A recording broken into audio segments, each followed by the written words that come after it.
Hello and welcome to CWI Media.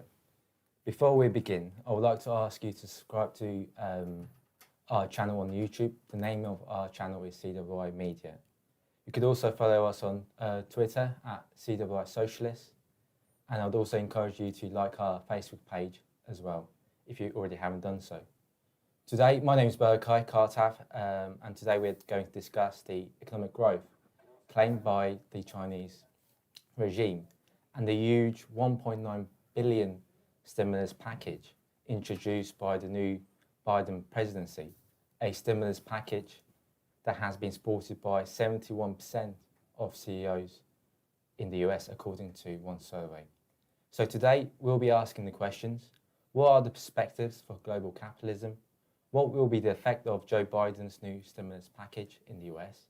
Can they solve the crisis together with the economic recovery claimed by the Chinese regime? To discuss these and other issues, we are joined today by Tony Sanwa, Secretary of the CWI. So to begin with, it has been about 5 months since Joe Biden beat Donald Trump in the US elections. And so he's the new president. So my first question to Tony is, what has been the effect of Biden's election victory in the US? Also, a few days earlier, we saw the judgment of the killer of George Floyd, Derek Chauvin, in the US. How did Biden respond to this, and what will be the consequences? Okay, Berkay, well, I think that they're obviously very important questions. And we've had the Biden administration, of course, sworn in since January. And I think the first thing we have to put it is in context of what happened before that. We had the incredible turmoil around the end of the Trump presidency, and the Trump presidency was an utter disaster for the masses, for the working class in the US, and also for the capitalist class in the US, because in reality, under the Trump presidency, they lost control of the political institutions that were governing the country. And of course, Trump desperately tried to cling on to power, failed in that, tried an attempted coup, but that collapsed. And then we've seen the Biden administration come into power against the background of this devastating social, economic, and health crisis, which had been gripping the planet, but of course had been gripping the US as well.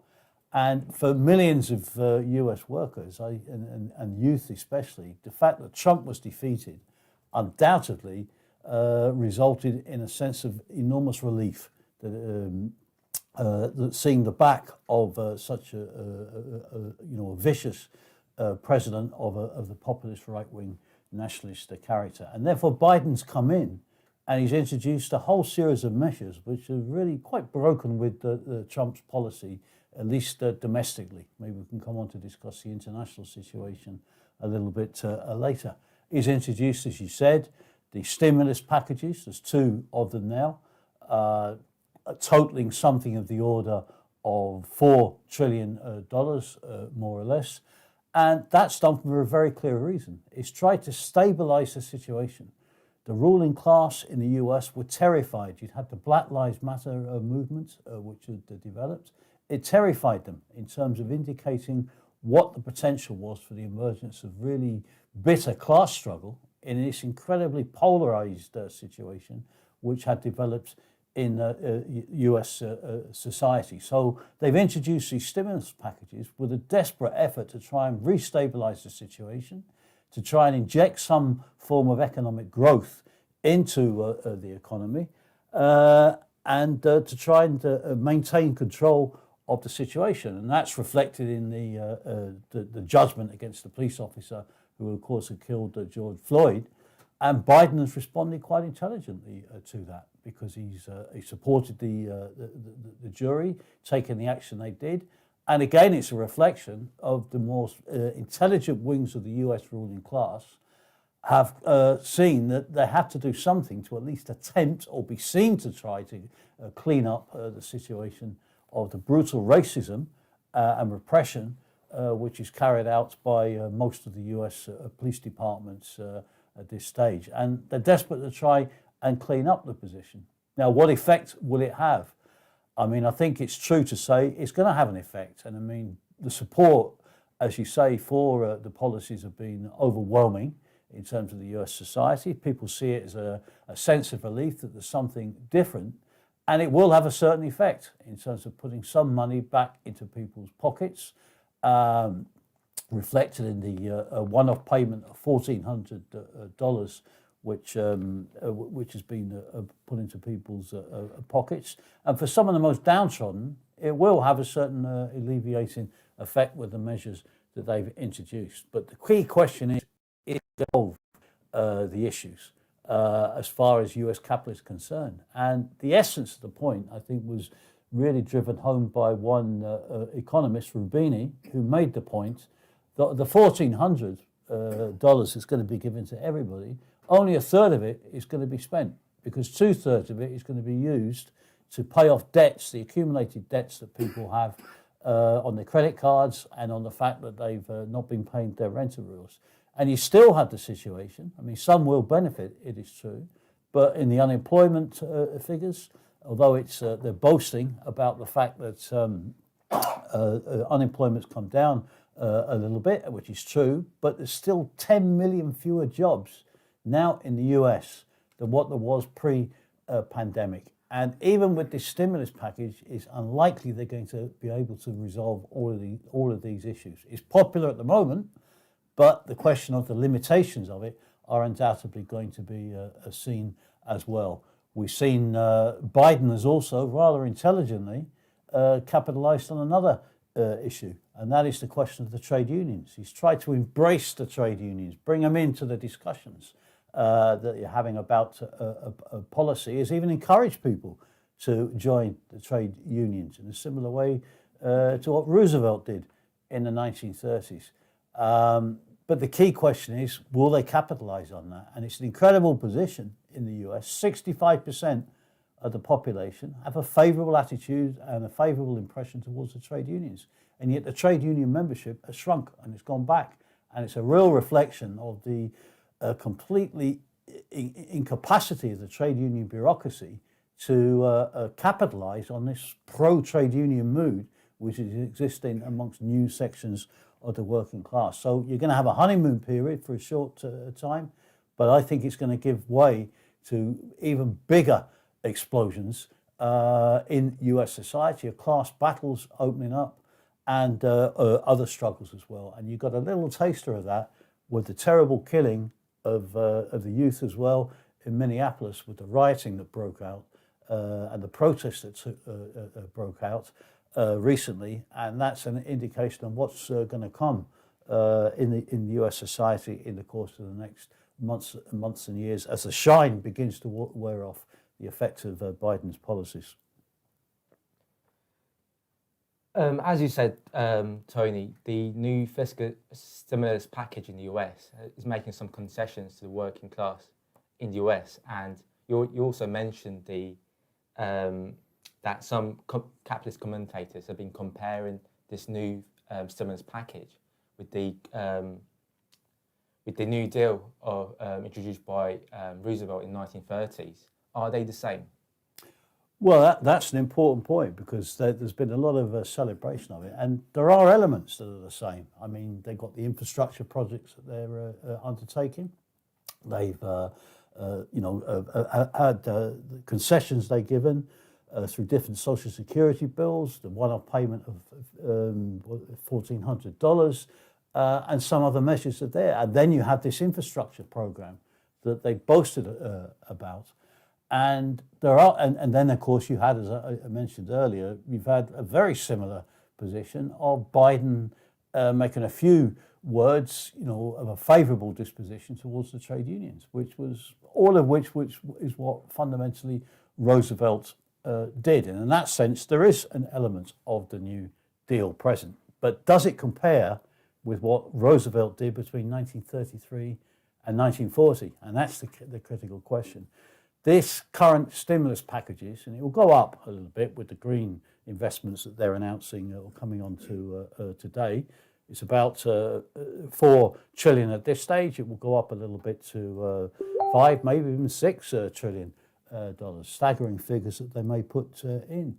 But it falls far short of actually what Roosevelt did if we compare at today's prices what Roosevelt's New Deal, it falls far short. At today's prices, it would require an investment program of 50 trillion US dollars. So it falls far short from that point of view. And what Roosevelt did, I mean, it was incredible. All of the current infrastructure, most of which is falling apart in the US at this stage, of electricity power supplies, of sanitation, of the drainage systems, most of the transport system, the electricity supply, all of that was done by in the course of the New Deal. It was a phenomenal development that was undertaken. Now Biden, what he's doing, the vast majority of the infrastructure projects that he's boasted about is really actually to expand the existing projects. Most of them are not actually new projects that they're developing. Now that will have an effect. We'd be wrong to close our eyes to that, but it's not going to have the biggest, the same degree as effect at this stage as what the New Deal did between 33 and 40. And of course, even then, we should remember, at different stages of it, unemployment in the New Deal, even with all of that, you had unemployment was up and down. You had big strikes and battles took place from sections of the working class. And even that was not the key factor that opened the road or opened the way for a massive boom in the US and the world economy that took place after the Second World War. It's wrong what is claimed. It had an effect. It'd be wrong to deny that, but that was the main factor which allowed the boom to take place in the post-war period. The decisive factor was the development of the Second World War and the vast amount of investment of armaments production which took place, and then what took place after the Second World War. So there's elements where you can draw a parallel, but it's not exactly the same, and in that sense it's not a complete repetition of what took place there. And that's important for the effects that it's going to have and what it means for the class struggle in the US in the next period. Yeah, that's right. And I think the New Deal was also introduced by following the Great Depression of 1929. And obviously today we're also having a massive crisis following the outbreak of the pandemic across the world, where hundreds of thousands of people have died, and that inevitably, obviously because of the closing down of hospitality and retail businesses, that had a huge effect on the economy as well. And and US was also one of those countries which has been affected, but also in Britain, where more than 100,000 people have died as a result of the pandemic, which could be avoided if the capitalist governments took measures that actually would have stopped the spread of COVID, but instead what they did was to prop up their system. They did inject a lot of money into the economy, but they did that mostly to prop up their system and boost the profit of big businesses. So my next question is about the pandemic.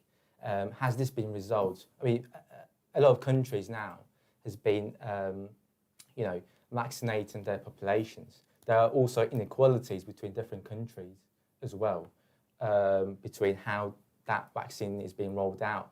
It is different in every country.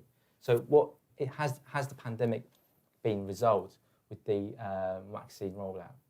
Well, that's an important question. Just before coming to that, I think you touched upon a very important point there, Berkay, and that's the question of what's happened with the investments that have taken place during the stimulus packages, and where's it gone? Because it is a point. I mean, globally, it's about 17 trillion has been given out in different stimulus packages, but a third of that, has gone to big business. And only a third, again, is given to the mass of the population. And it's really just been to prop things up. It's not really, in that sense, been a clear stimulus package itself. But has the pandemic been resolved? Now, that's an important question, particularly here sitting in the UK. The impression is that everything's gone very nicely with the vaccine rollout, which they have finally got their act together a little bit because of the National Health Service and rolled out the vaccine to a big percentage of the population.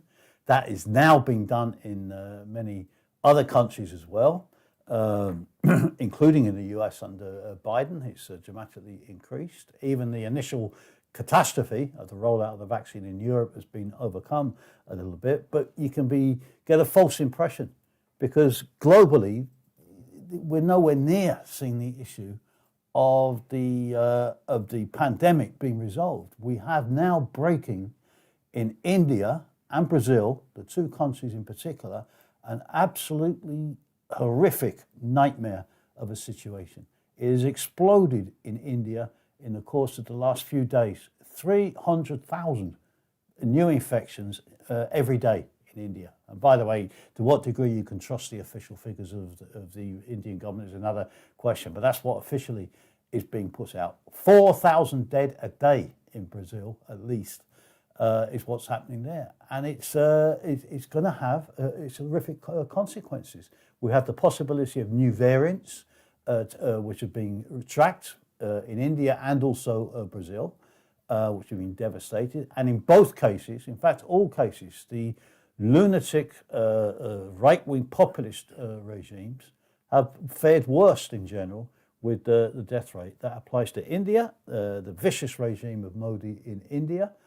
It applies to Bolsonaro in Brazil. It applied under Trump in the US and applied in the initial stages of the pandemic here in the UK as well.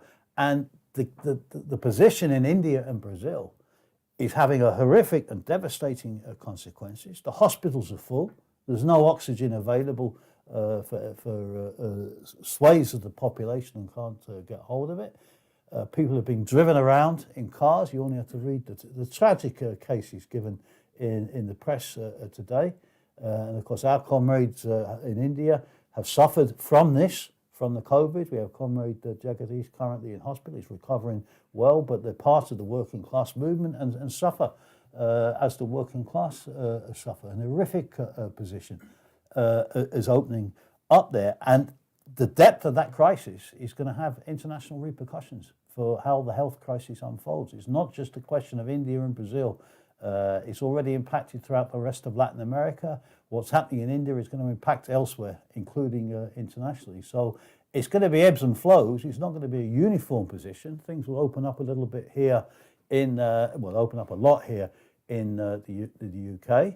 The opening up, as it will everywhere, will lead to a certain recovery in the economy after you've had such a catastrophic collapse in many countries. There'll be a certain upturn. How stable that is an entirely different question, and how long lasting it is and who's going to benefit from it is an entirely different question. So I would say that we have some respite in some countries with the application of the vaccine, and that of course is to be welcomed for the effect it will have on the lives of millions of working class people. But from a global point of view, this pandemic is very far from being resolved, and the capitalists cannot resolve it, and the capitalist system cannot, because what has become increasingly clear is with this pandemic, with the depth of the crisis which is unfolding, is that what we need is a global solution. And you're not going to get a global solution under capitalism because of the different interests of the different capitalist powers and how the capitalist classes react to defend their own interests in each country. Yeah, I mean, those information were quite interesting. That the fact that 4,000 people die in Brazil a day, which is really, really scary. But what would be the effect on international policy? Well, I think it's. I mean, from the point of view of Biden's policy, this is the point. There is a certain change that has gone on in relation to the U.S. imperialism's international policy under Biden. Trump, in essence, in the main, went for a more protectionist position, and America first, stay back and look after American interests, and pull back a little bit from an all-out assault. Biden has adopted the policy more of, what's the expression he used? We're back, and they're coming back onto the world stage, is what Biden is attempting. They're going back into NATO more forcibly. They're going back into the World Health Organization, the Paris Agreement, the initiative on the environment that they're currently involved in, the summits, etc. They're trying to get an agreement in relation to Iran, and they maybe have other initiatives from that point of view. But they're not going to be in a position to go back to what they had when he says we are back. Well, US imperialism in that sense may have come back a little bit, but they've come back to an entirely new world situation where the whole world situation is transformed because of the change of the balance of forces between the declining power of US imperialism and the rise of China. And when we see they're changing their economic policy, they engage a little bit more with Iran. How that deal goes, we have to see. But that's not the whole story. Let's remember that Biden himself has also stridently come out to continue the sanctions against Cuba and against Venezuela. I mean, they're not abandoning that particular policy. And they will want to intervene elsewhere to try and defend their own interests. But they're not going to be able to go into a position because of the declining power of all-out military intervention and establishing themselves as the number one power, the world's policeman, where they will want to intervene because they've been challenged, their supremacy has been challenged now, and the era of one imperial power ruling the position in a more or less unchallenged position, that era's gone, and we're now in a multi-world power situation. Although America, of course, is still the most powerful of the imperialist powers, it's not unchallenged, and it doesn't have the same resources and recourses that it had previously. I think we get the same thing in Britain as well, don't we?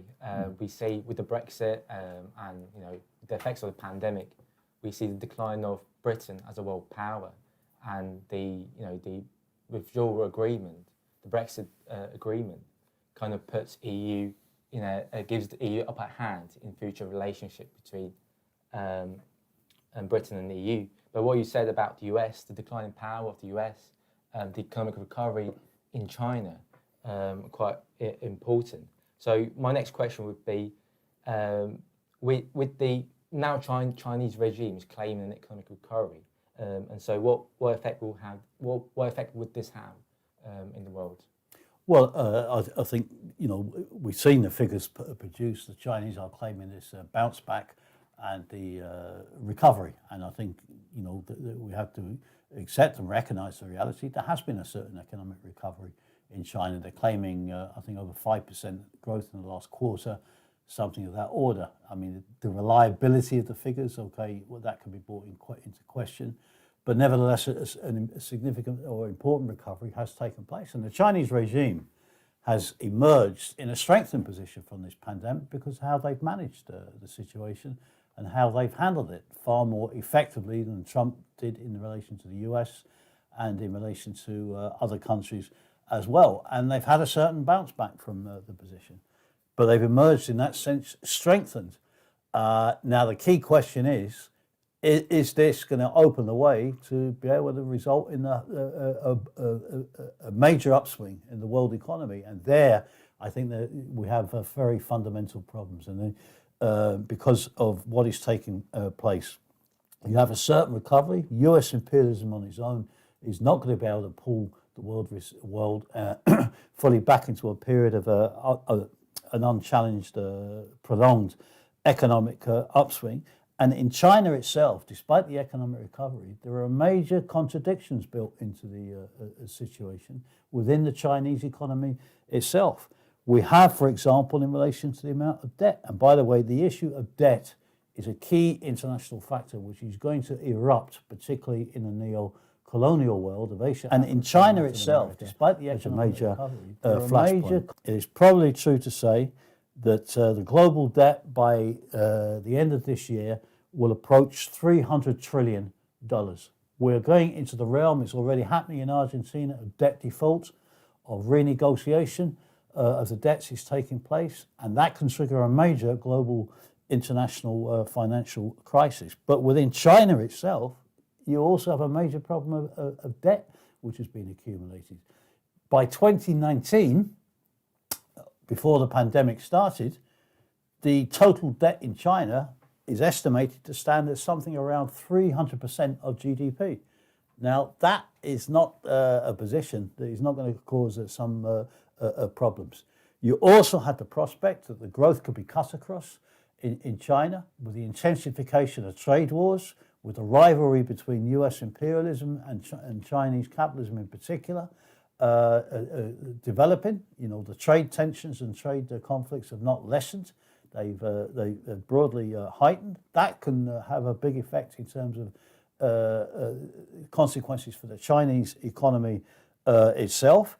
And the whole thing can open up into an explosive position. The debt, the issue of Chinese growth can also be cut across by big social upheavals and movements within China itself. And by the way, if there's a growth in China, as there is, it doesn't mean to say you have to have just an economic recession as the only factor that can trigger movements of the working class. You can get important and significant movements of the masses in China on other issues, and that can cut across the debt as well. So it's significant, but it's not in a position of pointing to, together with the US, of being able to resolve the economic and social contradictions and the crisis which global capitalism is confronting at this stage. We have a devastating position opening up in a whole series of countries. You have this unbelievable gap between rich and poor, and even with a growth, by the way, the key question there is, including in China, is who gains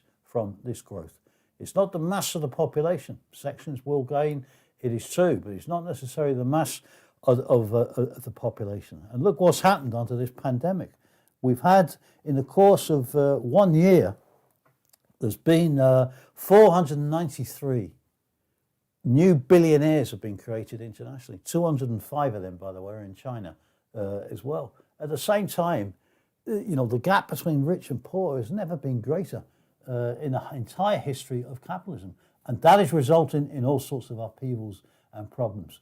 And it's going to have social explosions can be posed inside China itself, triggered by a whole series of factors, which we're going to have it's going to have a big international impact as far as the world situation is concerned in the period that we're going into.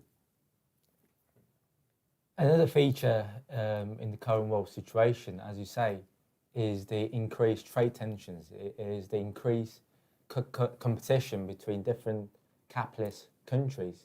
There were increased tensions in the South China Sea, for example. Over the last summer, we saw increased tensions between Greece and Turkey and France over the oil resources in the Eastern Mediterranean, for example. And so we're seeing a bit more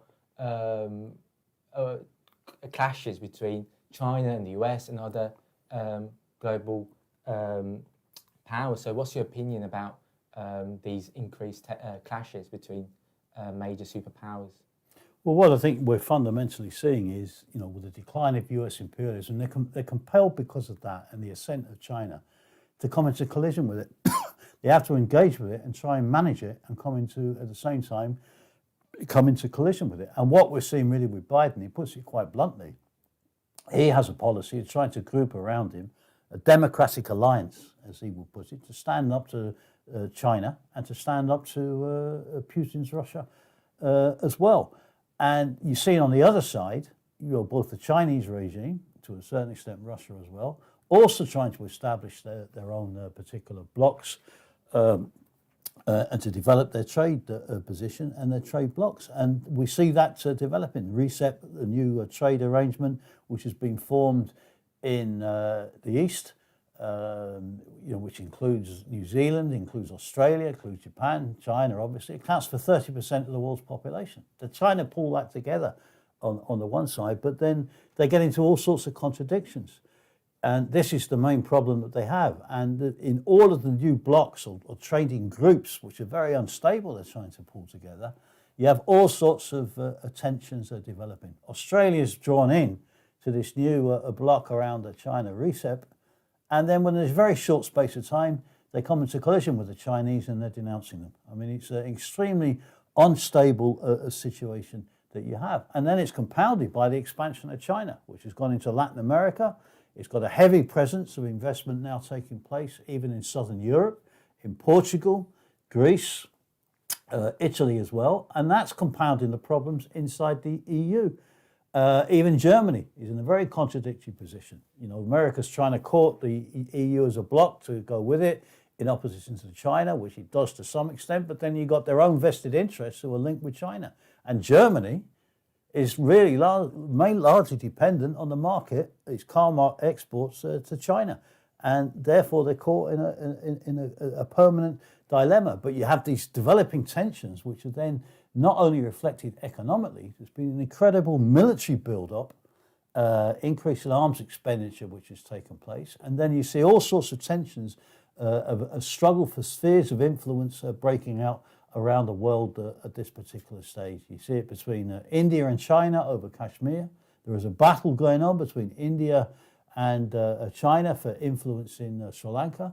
There's an attempt in all continents to try and push the smaller countries, to choose sides between the US and China as well. That is all taking place, a highly charged and tense situation. And now, of course, we see Putin moving in, the troop movements onto the border with the Ukraine, which is really Putin partly trying to divert attention from the protests developing inside Russia, but also making a declaration that I'm also here. It's not just a question of the US and China. And then, of course, he's also, there is the issue there of the provocation of the idea of the Ukraine being taken into NATO, directly on Russia's border. So there's all these tensions building up throughout the world in all different spheres at the moment. And it's got some comparisons, the different tensions and clashes, with what happened in the run-up to 1914. It's not exactly the same, the 1914 First World War, but there's all sorts of clashes and instabilities built in to this current situation, both economic, strategic in terms of struggles for spheres of influence. All of that is there in this incredibly explosive and unstable world situation, this dystopian nature of modern capitalism that we have now entered into. And it's, we talk about recovery, but the millions have been plunged into poverty globally, including in the imperialist advanced countries. Even where the new jobs are, what are they seeing? The new jobs where they are created on worse conditions, this trend to fire and hire, sacking workers and re-employing them on far worse contracts. That's the nature of the recovery that we're going to see as far as the mass of the working class is concerned. And it's a devastating position, with mass starvation and explosive situations being prepared, the ground being prepared for massive explosive situations breaking out in country after country. As you say, Tony, the bosses and the capitalist class, or capitalist governments, have been using the pandemic as a cover to attack workers' jobs, their pay, their working conditions. And around the world, we've been seeing a big offensive and big attacks on the working class. And as you say, I think we are entering in an explosive decade where there will be mass revolts. I mean, last year we saw the Black Lives Matter movement, for example, in the US, which spread to Britain, France, and other countries. But before that, we saw the mass revolts in Chile, in Iraq, in Lebanon, against neoliberal regimes, against authoritarian regimes where, working class people were demanding better living standards. And obviously now we're seeing the developments in Myanmar and many others. So my final question today to you is, what are the lessons for the future? What is the alternative to this system, which is to this capitalist system, which staggers from one crisis to another? Well, I think you put those are very important points, Berkay, and it's really a question of where are the movements going. We've had, as you said, all of these mass uprisings which have broken out. All of them have been extremely inspiring. You see millions drawn into struggle in a whole series of countries, and it's they've shaken the regimes, and they've shown really the potential for revolution. We've had a multifaceted crisis confronted by capitalism. There's also been multiple uprisings taken place during the course of this pandemic in a whole series of countries. And the key question is, where are those movements going to go? And what is striking is, despite the resilience that many of them have demonstrated, the heroism which has been demonstrated, is the problems of how those movements can go forward to overthrow the regimes if there is not the democratic organisation of the struggle itself, if there's not a mass party of the working class with a clear programme of how to go forward. It can lead to these movements going a long way, being extremely dynamic, extremely combative, extremely heroic in terms of the actions, particularly of the youth, as we've seen in a whole series of countries. But nevertheless, they've not yet been in a position to actually overthrow the existing regime and the existing system. And many of them in Iraq, in the Lebanon, in Chile, in Ecuador, in other countries as well, they've gone a long way. They want to, not just against the existing governments, they've quite explicitly come out with demands against the system as it is currently in existence, particularly against neoliberalism, against the rich, the oligarchs, and against the banks, against the political parties which have ruled. That was a major feature in the Lebanon in particular. And all of that's been there. But because of the lack of organisation, often those movements and the lack of a political alternative, the movements have become worn out. It's allowed the bourgeois in most countries to regroup in different ways and to sustain themselves in control of the situation. And of course, in the Myanmar, you've seen that in the most brutal manner. I mean, this marvellous movement, this heroic movement after the military coup of the masses to confront the military, did not want it. But unfortunately, the tragedy is that the forces were not there to take the necessary steps through democratically organised and elected committees of struggle, to take the necessary steps through organised distribution of food, in particular to organise defence squads as a basis for beginning the steps necessary to build an armed workers' militia and to prepare the grounds for an uprising, of trying to split the armed forces, of storming the barracks, of taking the guns from them. All of that was required preparation and organisation to prepare for a genuine insurrection. And the masses were looking in that direction. But because of this vacuum that existed, of a lack of an alternative, the movement has fallen back. The military has been absolutely brutal, and it could disintegrate in the Myanmar into a quasi-civil war situation, and even Myanmar really becoming, as the Financial Times was posing today, a failed state and could begin to disintegrate. But that's an extreme case in relation to Myanmar. In other situations, it's not that, because you've had the change of the position in the Lebanon, for example, but the movement took an ebb, there was an ebb in the movement, became a certain exhaustion, and then it comes back again because of the desperate economic situations. In Chile, it was cut across because of the pandemic. You had that marvellous revolutionary movement in millions that was there, and a bit of a protest because of what took place under the pandemic, the restrictions, etc. And yet you can see all of the ingredients for further movements beginning to be posed. And today we have reports from our Chilean comrades that the movement has started again, where the government has introduced measures to stop people taking 10% out of their pension fund, because that's the only way they could survive in this crisis. And then last night, there were barricades put up, protests have taken place. Today in Valparaiso, the dockers have walked out on strike. The copper workers, miners are calling a strike from tomorrow, and a general strike has been called for the 30th of April. How successful that is, we have to see. But it's a measure, despite the exhaustion, the movement can revive again. And where they have managed to get control of it and re-establish a certain control as the movement has ebbed in some of these countries, they've not done it on a stable basis. All of the social contradictions, and where they've done it, Myanmar is a little bit different, but it's not generally been done on the basis of a bloodbath, of the coming to power of military regimes to crush the movement. It's more through an exhaustion, a wearing out and a tiredness of the movement, of the ruling class being able to wear it out. So you have explosive positions taking place there. And that includes, by the way, in countries where you have some of the most right-wing populist regimes, like in India with Modi, like with Bolsonaro in Brazil, where you have a whole series of protests taking place and breaking out now in relation to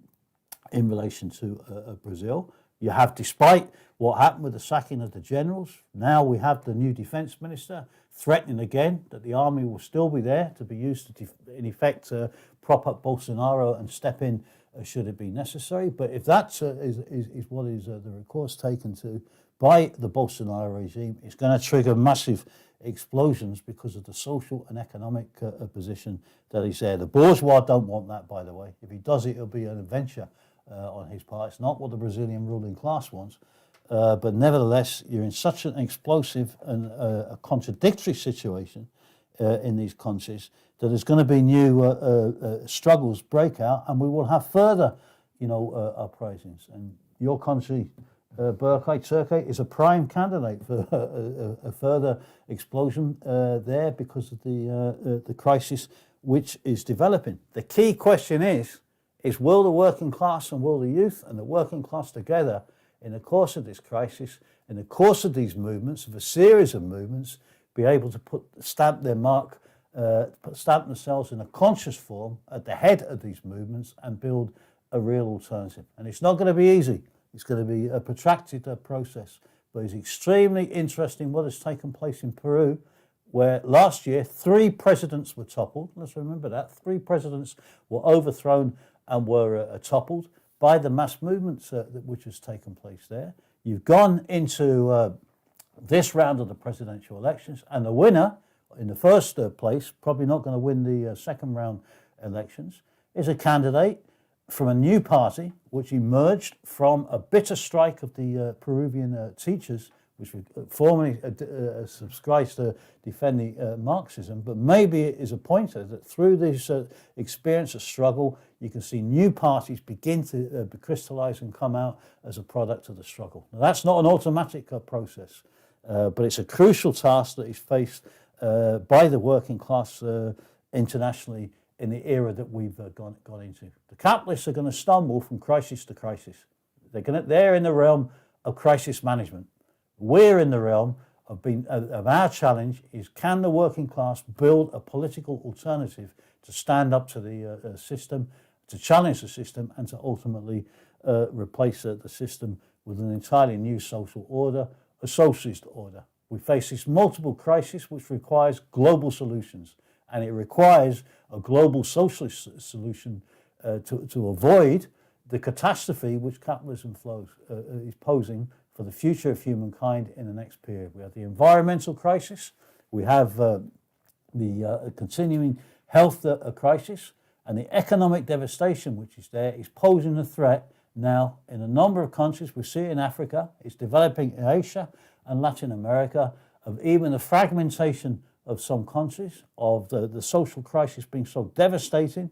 You can have elements of barbarism creeping into society, as we see already, and therefore the task of building a powerful socialist alternative is absolutely critical, and it's the central task that we have in the course of the next few years in order to replace this dystopian era of capitalism and its era of a protracted decline. So I think there's many issues to explore. We'll be producing a more in-depth analysis by the CWI in the next week or so, which will be on our website, which we hope will be the basis for discussion by members of the CWI, by supporters and workers and activists in struggle. But it's a crucial task that we have now in terms of preparing for the stormy battles that await the working class, and it's going to offer new opportunities to build a powerful international socialist alternative to challenge this system in the course of this decade.